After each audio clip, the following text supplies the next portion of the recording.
In a valley cradled by mountains so tall they seemed to hold up the sky, lived a man named Ronan. Ronan was a hunter, and his skill was the lifeblood of his village. He moved like a shadow, his arrow was true, and his heart was strong. But the valley was known for two things, Ronan and the echo. After every successful hunt, Ronan would stand on the high ridge, raise the prize for the valley to see, and let out a single powerful cry, "Success!" And the mountains would answer. The cry would leap from the first peak, "Success!" Then hit the second, softer, "Success!" Then the third, a whisper, "Success!" It was a sound of reassurance, a symphony of survival. When the valley heard the echo, they knew they would eat. They knew they were safe. The echo was the sound of Ronan's talent, of his dedication. Ronan, in turn, loved the echo. It was the mountain's grand thank you. He was a man in perfect harmony with his world. He was the action, and the echo was his reward. This harmony began to crack on the day the emissary came. He was a man from the coastal cities, a place of flat lands and quiet seas. He had journeyed to the valley not to trade for fur, but to hear the legend. "They speak of it even in our port," said the emissary to Ronan, his eyes wide with wonder. "They call it the voice of the mountain. They say a god lives here who announces every great deed. I have come to hear it." Ronan felt a strange new feeling bloom in his chest. It was pride, but a different kind, a sharp, hot kind. "That is no god," Ronan said, puffing out his chest. "That is my cry. It is the sound of my skill." The emissary looked confused. "The cry? Oh yes, the shout is impressive, of course. But the echo, the way the mountain answers you, that is what is truly divine. Your shout dies in an instant, but the echo is eternal. It is so much bigger than you, hunter." Ronan's smile faltered. Bigger than him. That night he lay awake, listening to the wind. He had always seen the echo as his partner. Now, for the first time, he saw it as his competition. The change in Ronan was subtle at first, like a shadow lengthening in the afternoon. He began to hunt less and perform more. He would spend a whole day tracking a magnificent stag, his skills on full display. But at the last moment, he would realize he was in a dead zone, a part of the forest, perhaps, where the trees were too thick, where the rock was too soft, a place where there would be no echo. And he would let the stag go. He began choosing his hunting grounds not by the tracks of the beasts, but by the quality of the acoustics. He would go empty-handed for a week, only to hunt a simple mountain goat on the sheerest, most resonant cliff face. The hunt was no longer about feeding his village. It was about feeding his echo. The village began to notice. The stores of meat grew thin. "Ronan!" The village elder, a kind woman named Alara, approached him. "Your skill is needed. The children are hungry. We hear you shouting in the high passes, but you bring nothing back." "I am practicing," Ronan snapped, his voice sharp. "Greatness requires refinement. You do not understand the art." His art now was the echo. He began to experiment. He stopped shouting "success," for that was a word about the village.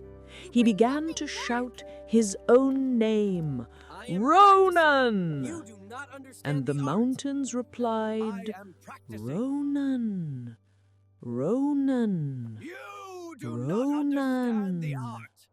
It was intoxicating. It was the sound of his own name, made immortal, made divine. He was no longer a man. He was a sound. He was the voice of the mountain. He became gaunt, his eyes wild, his legendary tracking skills withered from disuse. He was a hunter who no longer hunted. He was a shouter, a chaser. He would stand on the ridge for hours, screaming, "Who am I?" And the mountains would scream back, "Who am I?" He was chasing a sound that was made of his own emptiness. The villagers, once his admirers, now looked at him with pity and fear. They stopped listening for his cry. They began to send out their own, less skilled hunters, who brought back rabbits and squirrels, but who did so in humble, necessary silence. Ronan, seeing them ignore his divine concerts, grew furious. He felt betrayed, not by them, but by the echo. It was not enough.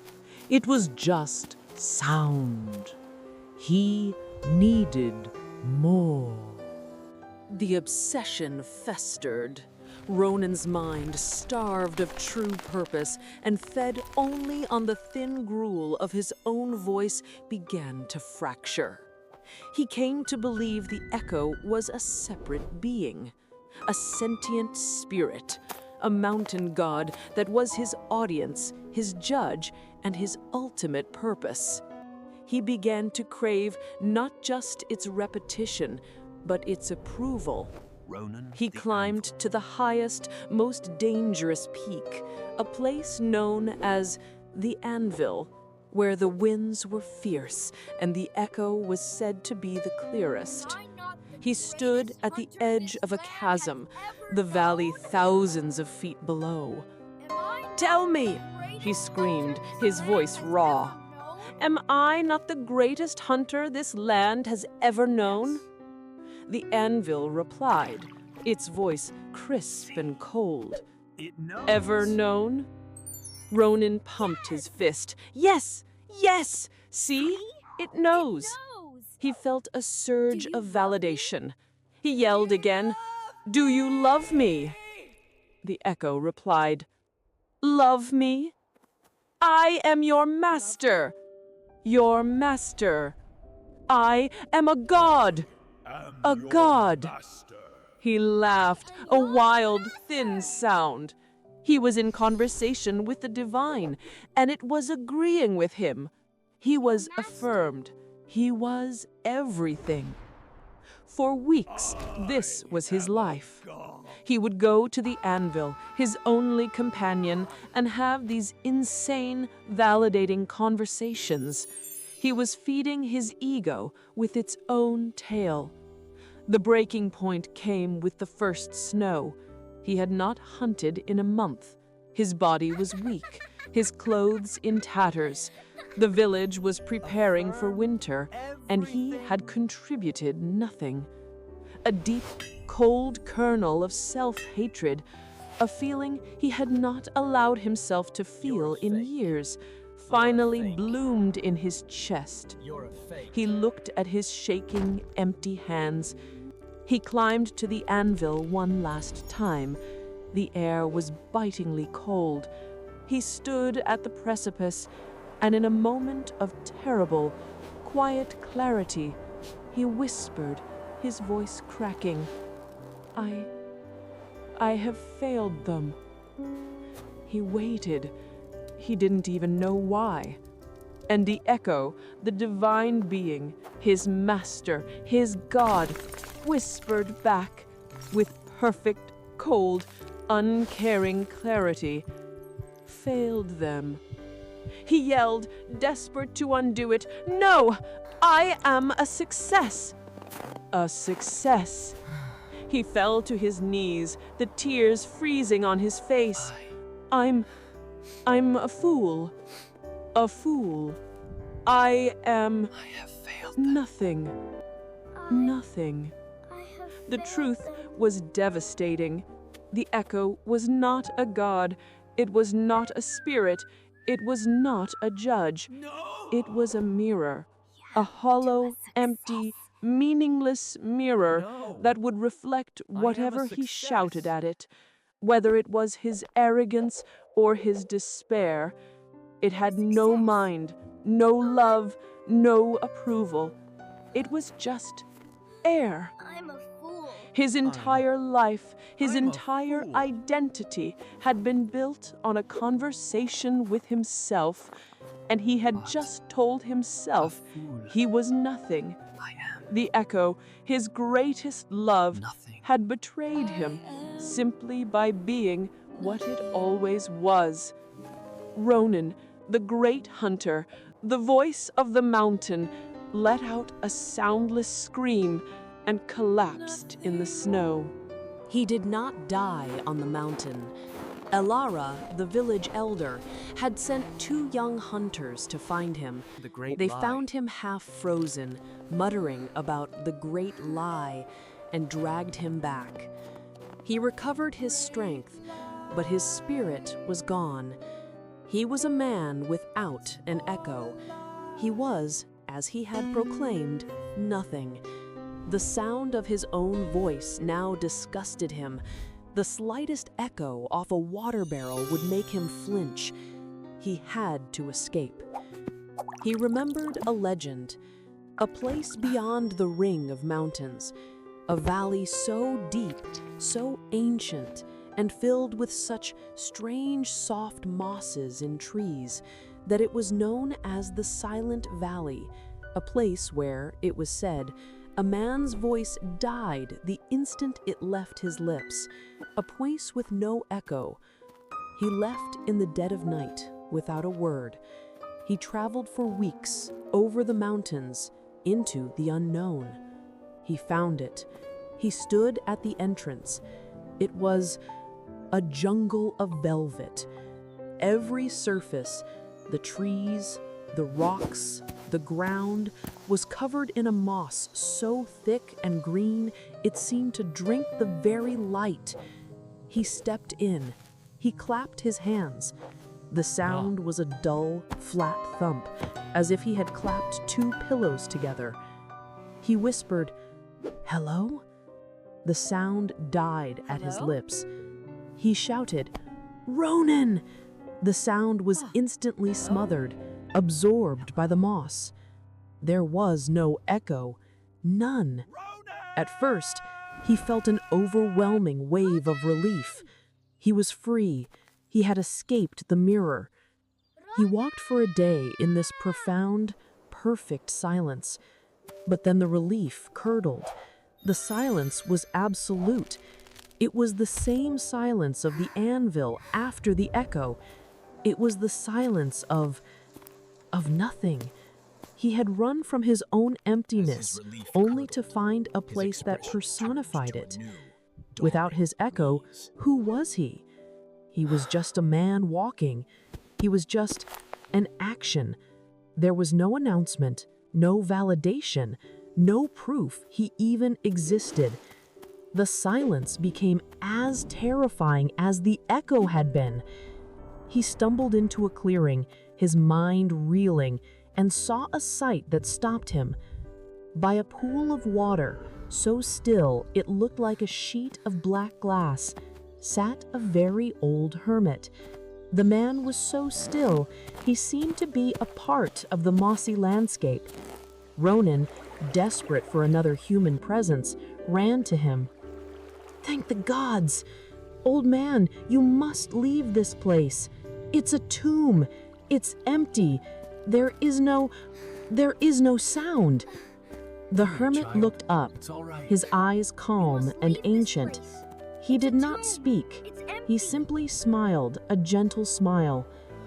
"Why don't you speak?" You must leave Ronan this place. demanded, his voice sounding pathetic and small. Are you mad? Can't you hear? This place, it's wrong.